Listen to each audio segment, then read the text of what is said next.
এই কবিরা গুনাহটা হলো ইজারকে টাকনুর নিচে ঝুলিয়ে দেওয়া।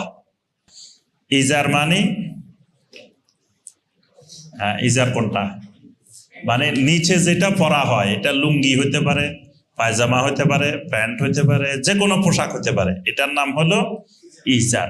ইজারকে ইসবাল করা মানে টাকনুর নিচে নামাই দেওয়া। আবার শুধু ইজার না, ওয়া সাউব, যে কোনো পোশাক। সাউব মানে যে কোনো পোশাক। লেবাস, লেবাস মানে যে কোনো পোশাক, সেটা উপরে জুব্ব নামাই দেওয়া যাবে না। আপনি যদি মনে করেন না ইজারে না নামাই দেওয়া যাবে না, তো উপরেরটা নামাইলে অসুবিধা কি? উপরেরটা নামানো কবিরা গুনাহ। ওয়াসারাবিল, পায়জামা।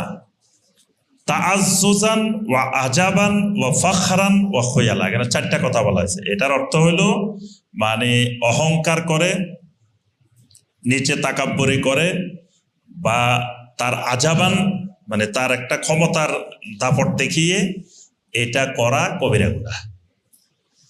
আচ্ছা, এখন এখানে যে খুয়ালা বলা হয়েছে, এটা কারণ হলো এই কাজটা অহংকার প্রদর্শনের একটি প্রতীক। মানে এই কাজটা বাহ্যিকভাবে আমাদের কাছে মনে হয় যে ছোট কাজ, কিন্তু এটাকে ইসলাম মনে করে এটা একটা অহংকার প্রকাশের মাধ্যম, এবং জাহিলি যুগে এটা একটা বড় ধরনের অহংকার প্রদর্শনের মাধ্যম ছিল। মানে যারা একটু প্রভাবশালী, যারা খুব ক্ষমতাবান, এরা এরকম কাপড় ঝুলে ঝুলে হাঁটতো, টাকনুর নিচে কাপড় ঝুলাই হাঁটতো, চলাফেরা করতো। এটা তারা অহংকার দেখাতে, এই জন্য হাদিসে অহংকার শব্দটা আসছে।